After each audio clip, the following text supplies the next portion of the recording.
Olá! Estamos começando mais um programa da série Fazendo Escola. E hoje vamos falar sobre o papel do professor na gestão democrática, da sua participação e atuação nas decisões sobre a escola. Para conversar com a gente, nós convidamos as professoras Silvana Martins Baima, do Colégio Pedro II, no Rio de Janeiro, Petronília Beatriz Gonçalves e Silva, da Universidade Federal de São Carlos, que também é conselheira do CNE, Conselho Nacional de Educação, e Luísa Helena Silva Christove, do Instituto de Artes da Universidade Estadual Paulista. Mas antes dessa conversa, a gente vai conhecer uma experiência em Araxá, Minas Gerais. A Escola Estadual Loren Rios está investindo muito na interação e na capacitação dos professores. O Fazendo Escola foi ver quais são os resultados dessa proposta. Confira.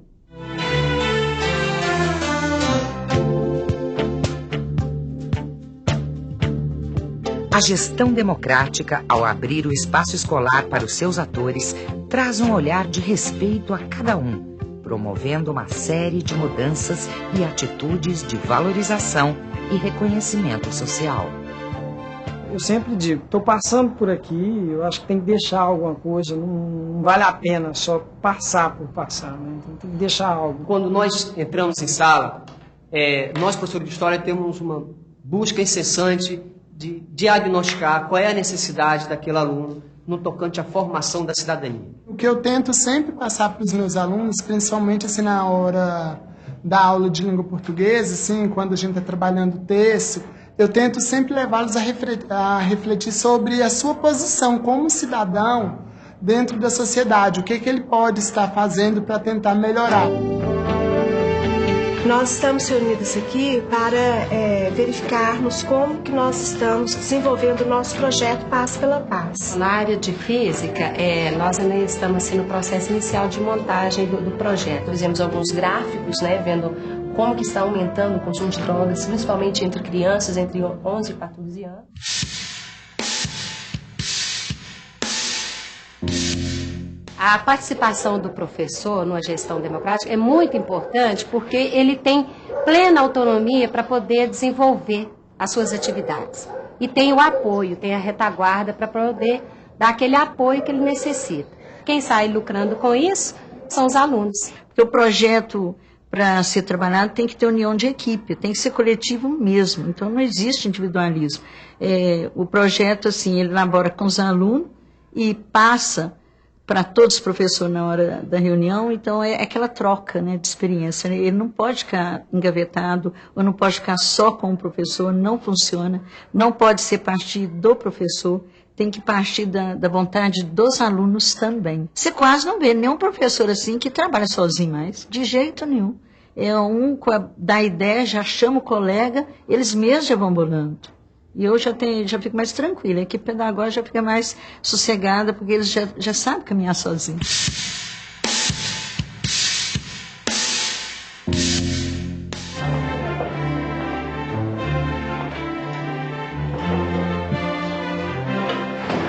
Sobre como que nós vamos avaliar, trabalhando com a interdisciplinariedade. Eu acho que essencialmente pela participação. O aluno hoje tem medo de escrever. Ele fala, eu não dou conta, eu não consigo, e não escreve. É uma forma diferente de trabalhar a matemática. Muitos acham que a matemática é só aquela parte teórica, muito número, muita coisa, muito... E realmente não, tá vendo que é a prática. Então, dentro da nossa matéria, que é a radioatividade, nós vamos trabalhar o projeto PAS.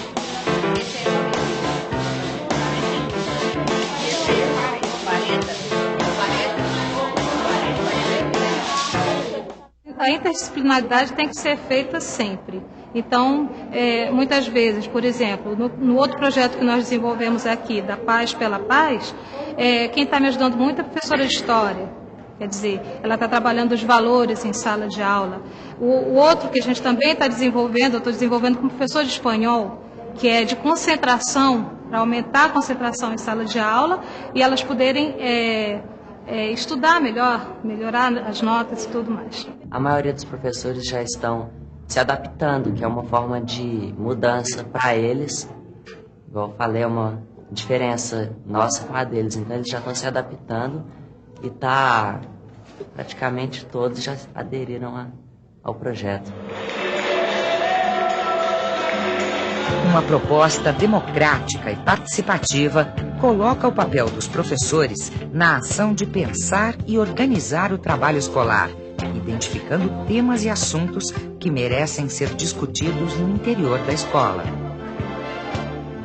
Trabalhar numa escola democrática, para mim, foi muito bom, porque a gente tem o apoio tanto da direção como dos colegas. Cada professor, dentro da sua disciplina, do seu conteúdo, né, integra com o outro, e isso vai formando uma rede na qual o aluno envolve o aluno de uma tal maneira que ele acaba saindo daqui com uma formação completa, né, que engloba todos os conteúdos, inclusive até a parte formativa dele, do ser humano.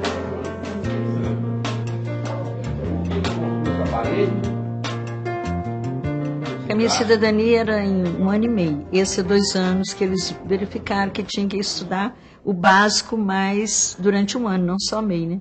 E o EJA, os alunos que entraram agora já apaixonaram, no início sentiram assim, uma restrição. Estudam à noite, cansado, não tem tanto disponibilidade para fazer trabalho. Então a gente preocupa muito com isso.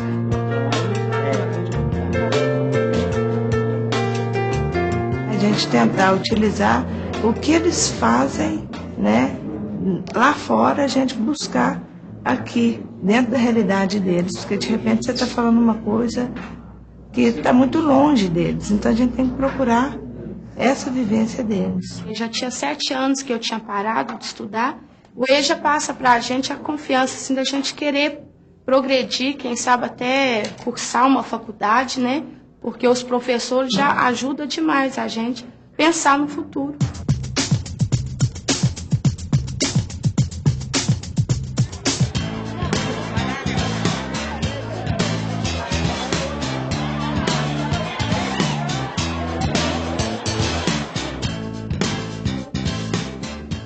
A minha participação é no colegiado. A gente tem amizade com todos eles.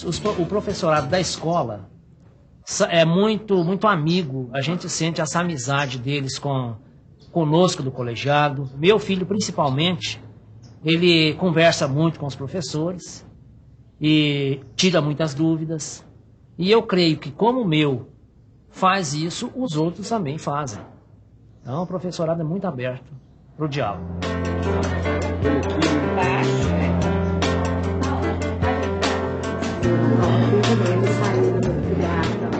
Quando a cegueira noturna falta vitamina e o beriberi acontece porque falta vitamina B. Todo início de ano nós trabalhamos com os professores, né, de acordo com a necessidade deles. Eles mesmos questionam, eles mesmos pedem. Então, esse ano, por exemplo, nós iniciamos o ano fazendo uma capacitação sobre avaliação contínua.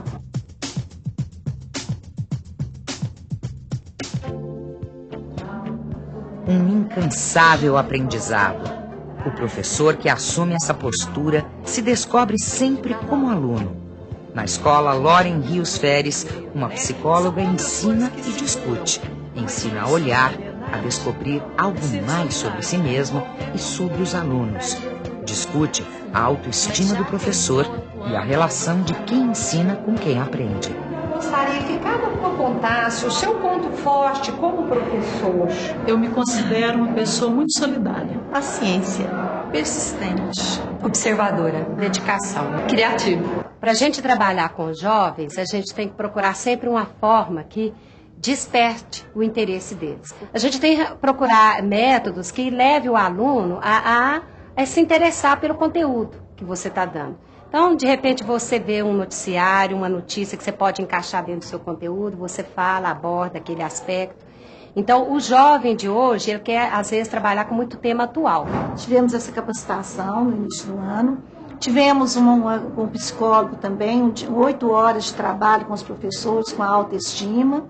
E o ano passado foi trabalhar durante o ano todo o CIAP, que é um projeto do governo estadual, no qual é a capacitação dos professores à distância. Tem que estar fortalecido para muitas transformações, porque a tecnologia está aí, né? Então a gente não pode ficar para trás. Capacitação, né? né? Uma capacitação, mas ele tem que se sentir fortalecido para isso.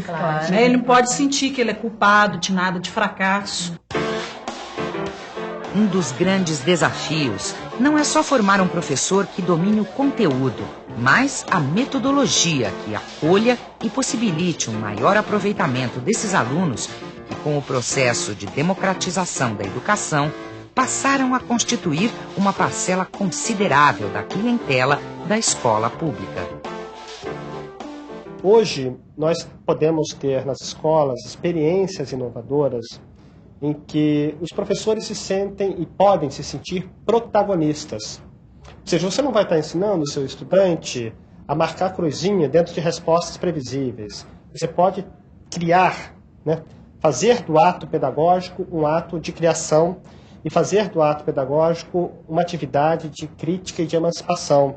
A escola ideal é aquela que professores, diretores, alunos e pais caminham juntos. Assim vai acontecer uma educação boa, uma educação que prepara o aluno para a vida. Uma relação próxima, diária, uma convivência de desafios e diversidade de situações. O professor está tão perto do aluno que pode identificar sua realidade. Ao abraçar o professor na gestão, ganha-se uma visão mais íntima das necessidades da escola e de seus alunos. Se você tem vontade de ensinar, se você tem vontade de fazer com que aquela pessoa que está ali na sua mão, que depende de você, cresça, então, verdadeiramente, você vai ser um professor. Para mim, é a parte de lidar com o ser humano, lidar com o aluno, de modo geral, que é o desafio. E um desafio gostoso, né? Interessante, que é uma parte... Essa parte é a mais interessante, né? De ver ele crescer. Eu, como agente, como formador, eu vou resgatar a autoestima desse aluno suburbano, de baixada, excluído socialmente, e incluí-lo na sociedade. Então, eles vão fazer uma prova com as mesmas questões de vestibular.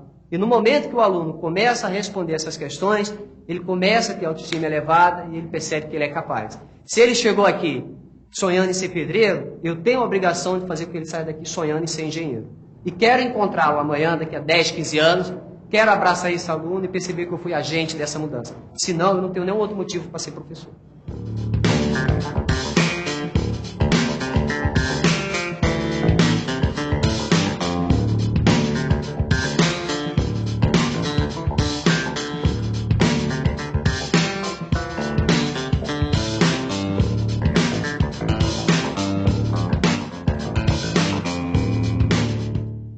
Pensar, organizar, criar, qual será o papel do professor.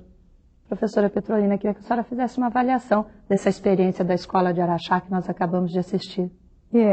O vídeo nos mostra a força do professor e a força do trabalho conjunto.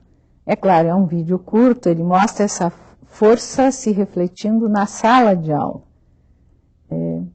Mas ele faz com que a gente anteveja que há um projeto de escola, mais do que unicamente um trabalho conjunto, que está sendo construído.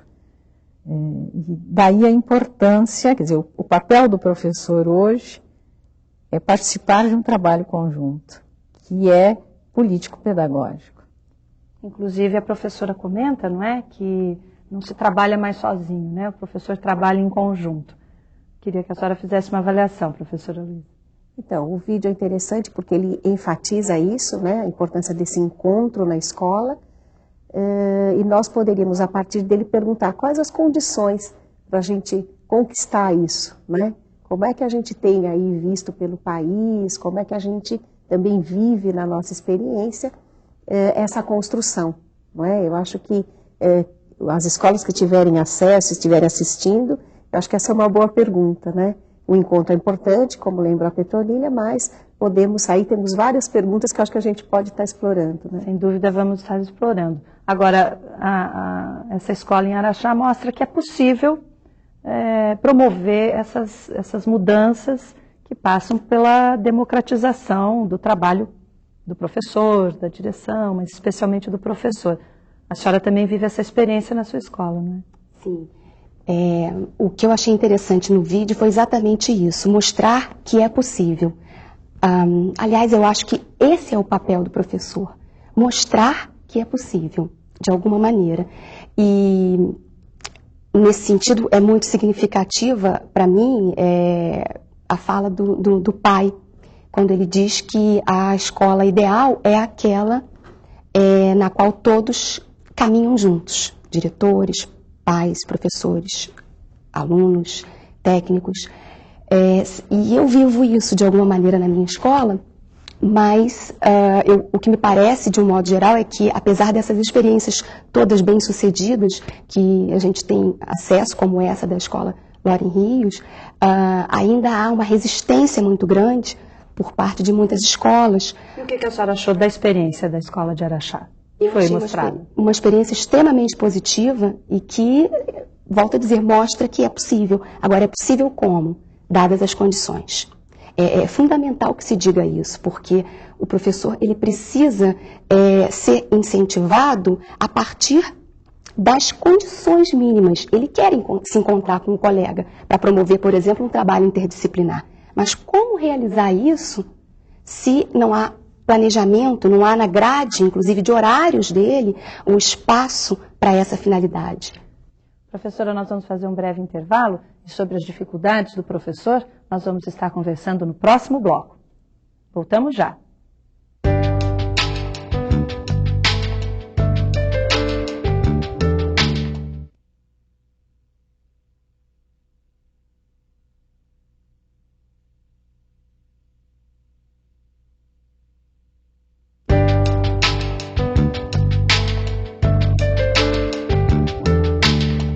Estamos de volta com o Fazendo Escola e hoje a nossa conversa é sobre o papel do professor. A minha pergunta para a professora Silvana é justamente sobre as dificuldades que o professor enfrenta diante de tantos novos desafios. Sim, são muitas. Inicialmente, me parece que a escola não pode esquecer jamais de trazer o professor para o debate.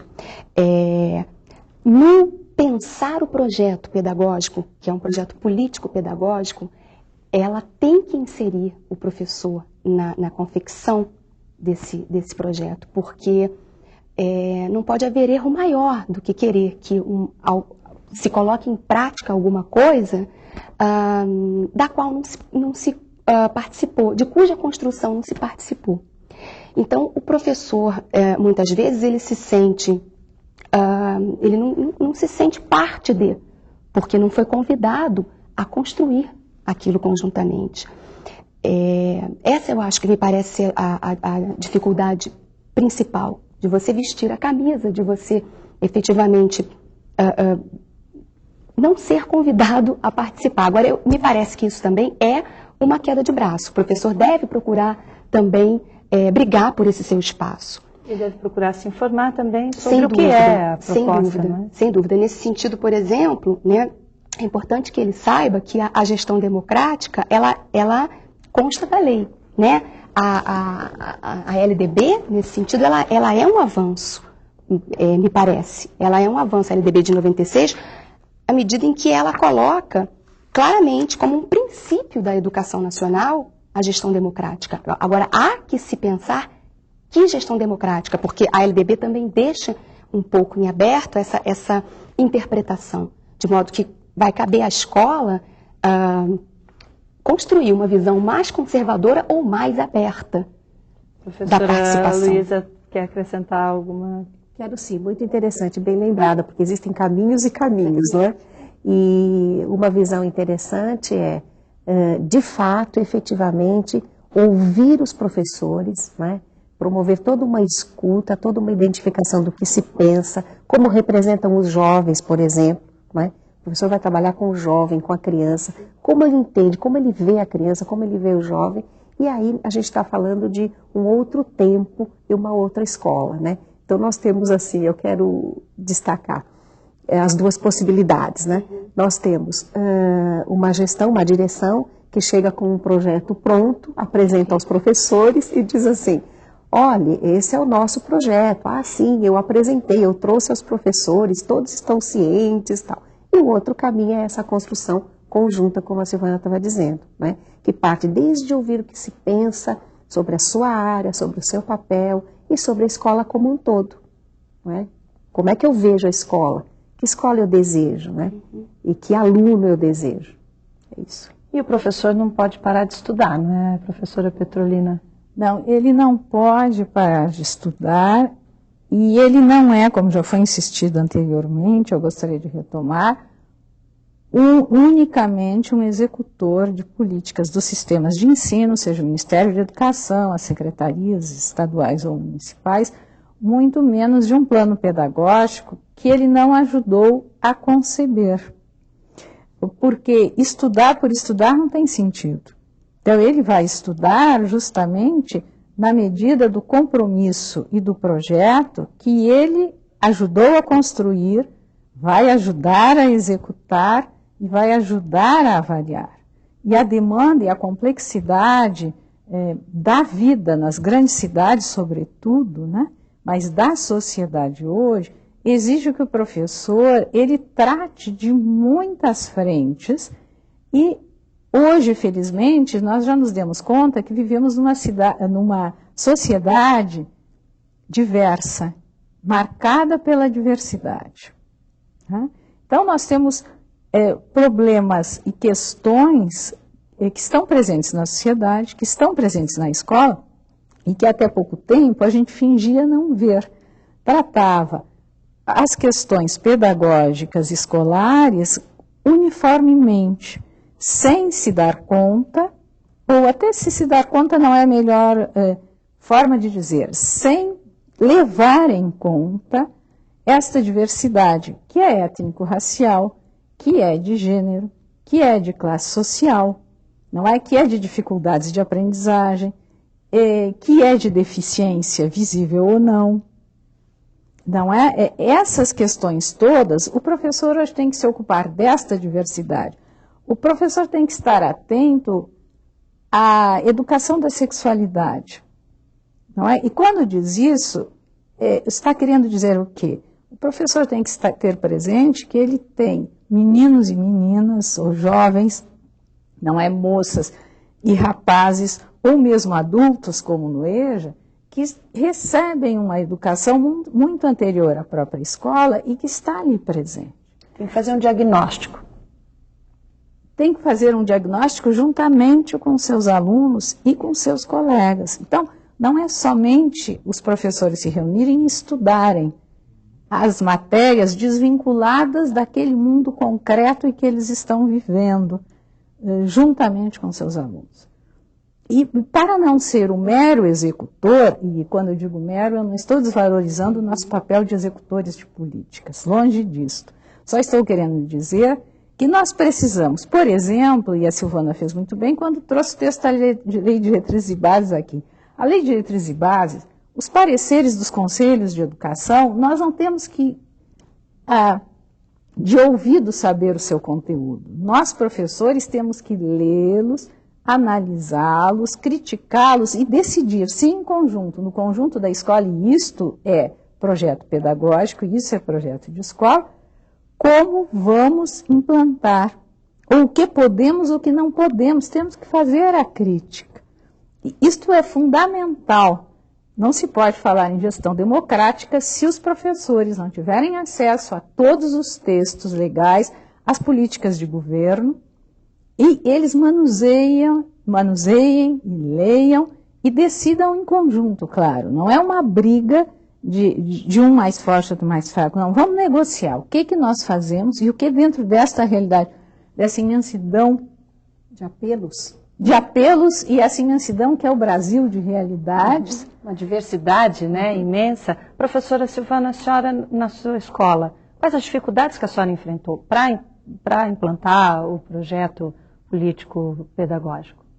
Inicialmente é essa dificuldade da participação, da pouca participação. Nós, professores? Não, nós gostaríamos de participar muito mais, nós todos, professores. Houve, de alguma maneira, isso aqui as colegas se referiram muito bem, que é trazer-se, de alguma maneira, uma proposta pronta.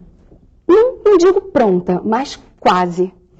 E o que acontece é que o professor não veste a camisa, porque ele não se sente parte de. Agora, eu queria ressaltar também uma questão interessante, que é claro que há necessidade de se passar pela capacitação, pela atualização do professor, mas o professor, ele tem práticas muito interessantes, ele tem muita coisa para dizer. E muitas vezes ele nem sabe que ele está dentro do muitas vezes projeto ele não sabe nem que ele já pedagógico. faz aquilo. Muitas vezes ele sabe e não tem espaço para colocar isso. Então, o que eu queria dizer é que eu acho que qualquer projeto político-pedagógico, qualquer projeto de escola, tem que ser construído a partir da bagagem do professor. Né? Já dizia Paulo Freire, né, que a aprendizagem é muito mais eficiente quando ela respeita o conhecimento prévio do aprendiz. E nesse caso somos todos aprendizes, né? Guimarães Rosa que fala, né? Isso. Enfim, então o professor, ele tem um conhecimento prévio que tem que ser levado em consideração na hora de se construir esse projeto de escola. E tem que ser aproveitado, né, ele professora tem que ser Luísa? aproveitado. Sem dúvida. Ouvindo a Petronila e a Silvana agora, eu estava pensando, este é um dos grandes desafios do professor hoje. Ele considerar, com essa diversidade que Petronila descreveu, os diferentes repertórios, portanto, os diferentes universos culturais, lembrando de novo Paulo Freire, né?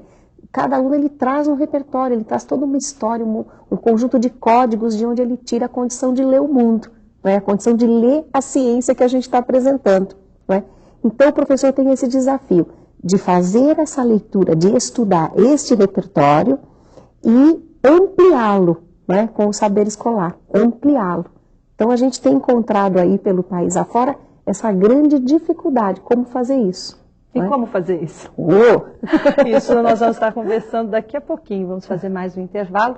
Como fazer, qual é o papel do professor em sala de aula, nós vamos estar conversando mais sobre isso dentro de instantes. Voltamos já.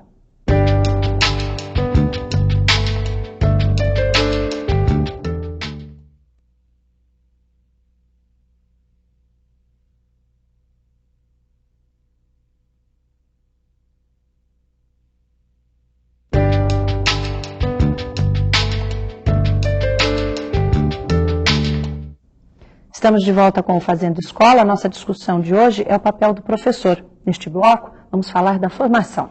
Professora Petronila, há um senso comum de que o professor, de modo geral, não tem uma boa formação. Olha, eu discordo deste senso comum e creio que nós, professores, temos que esclarecer que se nós não temos uma boa formação, ninguém na sociedade brasileira tem uma boa formação, porque quantos anos todos nós que frequentamos escolas e que chegamos à universidade ficamos nas mãos de professores. Os professores têm sim uma formação tão boa quanto outros profissionais. E como outros profissionais, o professor precisa se atualizar. E aí vem uma das condições necessárias de que apontava a Silvana. Atualização implica aquisição de livros, acesso à bibliografia e a outros materiais, inclusive ter o seu computador em casa. Quantos de nós, professores, podemos ter um computador ligado à internet? Quando o nosso salário permite nós ficarmos ligados à internet, ou ter um speed, por exemplo, são questões como... Eu acho que a gente tem muitas provas de o quanto podem os professores e quanto essa formação é um trabalho conjunto que tem que juntar os sistemas de ensino, as secretarias de educação, as coordenações pedagógicas e os próprios professores. E nesse sentido eu gostaria de mostrar, por exemplo, uma experiência feita pela Secretaria Municipal de São Carlos, que os professores fizeram trabalhos nas suas diferentes escolas, né? Quer dizer, esta é mais uma prova, além do que nós vimos no vídeo, da força e capacidade do professor quando ele recebe o apoio necessário para a sua formação, não é? E para tratar a diversidade de temáticas, porque ninguém sozinho consegue, nem fechado somente nos muros da própria escola, dar conta do universo com quem a gente tem que tratar. E existem meios e materiais que nós, professores, e quando eu digo nós, eu também estou realmente me incluindo, muitas vezes não sabemos. Por exemplo, este livro aqui, que foi publicado já em 98 pelo MEC, que se chama Superando o Racismo na Escola, que foi organizado pelo professor Kabengele Munanga, e que tem artigos de diferentes professores. Existe um outro material que eu acho bastante importante, como as conferências do Fórum Brasil de Educação, foram reuniões que foram realizadas no pelo Conselho Nacional de Educação, tanto reuniões nacionais como regionais, e aqui há posições, sugestões, análises de professores, de pesquisadores, não só nacionais como internacionais. E hoje, quando se fala num mundo globalizado, a gente precisa, sim, conhecer os que os outros pensam, não para copiar, mas para com eles dialogar. E até para se livrar de um pouco de um sentimento de culpa que o professor carregou ao longo dos últimos anos, não é, professora Luísa? Exatamente. Por quê? Porque esta cobrança, né, de que ele é responsável pela formação do cidadão, não é? Numa nova perspectiva, numa perspectiva um pouco mais ampla mesmo da educação, né? Ela vem muito forte, vem em discursos oficiais e vem em discursos não oficiais, né? Enfim. E se o professor não tem a perspectiva de que é coletivamente, de que é junto com outros, né, que é na escola, acompanhado, compartilhando, em comunhão, que ele vai dar conta desse recado, né, dessa missão, ele se sente frustrado, ele se sente responsável por não estar conseguindo fazer isso. E isso provoca um pouco de resistência por parte do professor em aderir a essas novas políticas? O que a senhora acha, professora Silvana? Olha, me parece que a resistência do professor, muitas vezes, ela é ouvida sempre como queixa, quando, na verdade, pode ser um alerta sobre alguma coisa que não está funcionando bem ou que não encaixaria bem naquela escola. Na verdade, a gente está sempre falando isso, que o professor é mal formado. Eu estou super contemplada com a fala das colegas, porque não se trata de má formação, né? Na verdade, o professor ele precisa ter essa noção do trabalho. Quando ele começa a ter essa noção do trabalho em equipe, quando ele começa a conseguir trabalhar efetivamente junto, a se organizar, e aí eu acho que é importante a gente falar da organização política mesmo, é importante ele trabalhar com a noção de associações, né, de entidades mesmo, politicamente falando e pedagogicamente falando. Quer dizer, essa tarefa hercúlea de criar a escola dos nossos sonhos, ela, a meu ver, só pode ser realizada dentro de uma perspectiva de gestão democrática muito ampla, que abarque efetivamente o coletivo. Quer dizer, o professor só vai dar conta disso se criar parcerias. Parcerias com os técnicos, parcerias com os alunos, com os pais, com a direção. E isso tudo exige, inclusive, recurso financeiro. Exige projetos de apoio, porque o professor, eu acho que já dá muito. A gente vê nas pesquisas, no acompanhamento que a gente faz de professor. O professor dá tudo o que ele pode, muitas vezes ele financia o projeto, com o seu pouco salário. Quer dizer, isso também, não existe projeto político-pedagógico que possa ser implantado até as últimas consequências se não houver recursos para aquisição de livros, de periódicos, de outros materiais e para a sua produção, inclusive. Só a boa vontade do professor é insuficiente e ela já tem feito demais. E esse tem sido um dos conteúdos, um dos objetivos, na verdade, que a gente tem trabalhado em educação continuada com os professores. Ou seja, construir a clareza, a consciência de que ele tem, na verdade, no mínimo, 2 campos de luta. 2 campos. Um na sala de aula, né? Um na sala de aula, preparando muito bem a sala de aula, né? Administrando essa contemplação de todos os alunos, da participação dos seus alunos, enfim. E outro campo de luta fora da sala de aula, na escola e fora da escola, não é? Nas instituições, nas entidades de luta, nos movimentos, nas campanhas, para isso, para que ele possa empreender conquistas. Então a gente tem trabalhado essa ideia, professor, sujeito é professor que briga, é professor que também luta para conquistar, para garantir o seu espaço, né?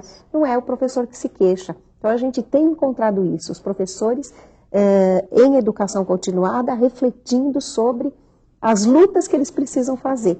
E olha, há esperanças, viu?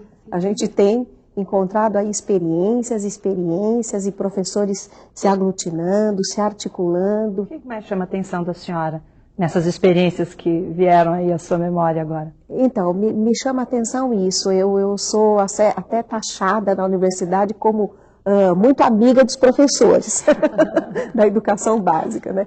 Isso me chama a atenção o empenho. Como os professores costumam nos procurar na universidade, os professores da educação básica, para que a gente ajude a pensar um projeto de escola, para que a gente dê uma bibliografia, para que a gente faça o entendimento de um documento oficial. Então, essa busca, essa procura, e a gente diz, ó, aqui é um balcão, a gente está querendo sempre atender e trazendo mais esforços para poder dar conta disso, né? Por quê? Porque a gente quer justamente provocar esse ser desejante no professor, né? Desejante, desejoso de querer saber, querer compreender, querer construir essa escola aí diferente, essa escola que apareceu no vídeo, né? Pois é, e a construção dessa escola, né, para a construção dessa nova escola, quais são os desafios, professora Silvana, na sua opinião? Os desafios, as perspectivas, né, as esperanças, como disse a professora Luísa, né? Sim. A meu ver, o papel do professor, basicamente, ele poderíamos dizer que ele antes de mais nada, acreditar que é possível, acreditar que ele pode ser instrumento de transformação dessa sociedade. Porque dentro da concepção, a gente não pode perder de vista que a concepção de escola, ela reflete a concepção da sociedade, do projeto de sociedade que você deseja, né? Então, eu acho que o professor ele pode ser instrumento dessa transformação social. E ele precisa acreditar nisso, antes de mais nada. E, num segundo momento, eu acho que o papel dele é exatamente trazer esse debate para a sua escola. Trazer esse debate, fomentar esse debate na sua sala de aula, junto a seus alunos, mas também junto aos seus pares. Isso também é uma postura, por exemplo, do professor, que hoje, infelizmente, são muitos no país, que enfrentam uma situação de violência na comunidade onde moram, de conflito em função dessa violência dentro da escola. Como que deve ser a postura desse professor? Na sua opinião, professora Petronini? Olha, os professores vivem momentos difíceis, diz a professora Egle Frank, né? Foi da minha universidade. Nós vivemos sim, e os professores que estão particularmente em escolas onde a violência está muito... A gente não sabe como lidar. Não é a responsabilidade unicamente do professor. O professor é mais um. Não é? Por isso é importante trabalhar com os pais, mas é importante que os sistemas de ensino e todo o sistema social esteja... Mas o professor, quando ele está nessa realidade, né, o que ele pode fazer de prático? Me parece que um ponto importante é trabalhar em conjunto e em conjunto com a comunidade, né? As pessoas não são, os alunos mesmo que possam ser violentos, eles não são naturalmente maus. Há questões que nós, professores, dentro da sala de aula ou dentro da escola, não damos conta de resolver. Por isso o trabalho tem que ser conjunto. As secretarias, as diferentes secretarias de Estado e municipais têm que dar o apoio. A professora Silvana concorda? Assim, me parece que o professor ele tem que trazer para si a tarefa mesmo de organizar a escola, de construir essa escola. Ele não é um técnico apenas que domina o seu saber disciplinar. Não. Inclusive porque dentro da escola há um currículo oficial e um currículo oculto, por assim dizer, que se constrói nas relações, né? A relação que se estabelece do aluno com o porteiro, as relações que se estabelecem dentro da biblioteca, enfim.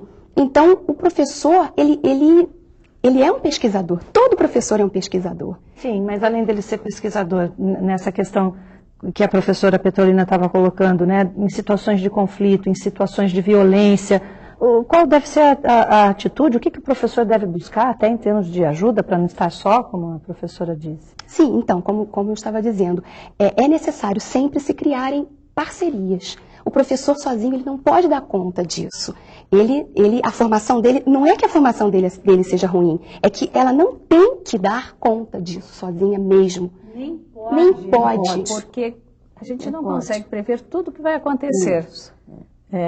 Há situações que espantam. E quando as senhoras dizem não pode dar conta sozinho, o que se faz? Pede socorro para quem, professora? Então, é também um conteúdo que a gente tem trabalhado em formação, tanto lá com os alunos da universidade, que serão futuros professores, quanto na educação continuada. O professor como articulador desses esforços, articulador. Então, ele precisa de alguns conhecimentos aí, né? Ele precisa conhecer políticas públicas, ele precisa conhecer as instituições a que ele deve recorrer, dentro da própria escola, né, os esforços que ele pode articular. Então, acho que o primeiro ponto é ele não ver-se como sozinho, coisa que a gente já explorou um pouco aqui. E um segundo momento é construir mesmo esta competência para estar articulando esforços. Quer dizer, ele ter a coragem, porque muitas vezes ele se sente frustrado e diz, eu não estou dando conta. Não, vamos procurar. Então, nós dissemos, vamos conversar com uma supervisão de ensino, vamos conversar aqui, vamos conhecer um pouco das políticas, não é?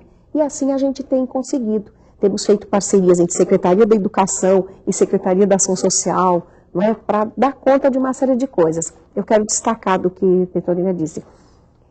As soluções, elas são interdisciplinares. Ou seja, a gente agora, esse interdisciplinar também ajuda. Por exemplo, o professor hoje ele é muito questionado pelos alunos que recebem uma série de informações. O aluno, né, chega na sala de aula com uma sobrecarga de informação, esse mundo globalizado, a informatização, e o professor muitas vezes também não se sente capaz de dar conta disso. Sim, então aí recuperamos um pouco já das nossas falas, ou seja, ele, para sua atualização, então a educação continuada no sentido de atualização, não é?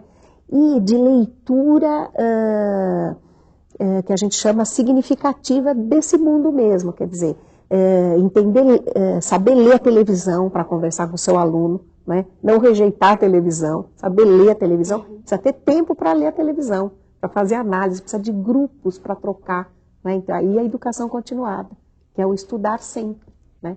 Então, é essa ideia de que ele nunca vai estar sozinho, não pode estar sozinho, é uma competência, assim, articular esforços para enfrentar interdisciplinarmente essas Quando a senhora fala em articular esforços, seria exatamente o quê? Seria exatamente saber o que ele deve recorrer, né? E começar. E quando não souber, né, no mínimo começar a reclamar, como lembrou a Silvana, né? Começar a se queixar. E nós temos, em primeiro lugar, na escola, a gestão, né? Nós temos na escola um outro professor, um outro colega, identificar parceiros, né? Fora, no próprio sistema, fora da escola, nós temos supervisores, nós temos equipes e equipes nos sistemas hoje bem estruturados no Brasil para isso, né? E aí fora do sistema, então são várias esferas aí que se entrecruzam para ajudar a gente, né? Outras secretarias, outras políticas, então é preciso conhecer isso, né? E o professor tão sobrecarregado, como as senhoras mesmo colocaram, ele dá conta disso tudo? Dá conta, Silvana? Acho que sim. Eu acho que a gente não pode perder a perspectiva da utopia, né? Quer dizer, é criar o amanhã a partir do sonho de hoje. Há um poema do Mário Quintana, cujo título é exatamente Utopia, que ele fala isso. Se as coisas são inatingíveis, ora, não é motivo para não querê-las. Que tristes os caminhos, se não fora a mágica presença das estrelas. Então, eu acho que esse é o papel do professor mesmo, né? Acreditar na utopia e antecipar o amanhã, pelo sonho nosso de hoje. Bom, e com essas palavras da professora Silvana, a gente termina aqui o nosso programa. Eu queria agradecer a presença da professora Petronila.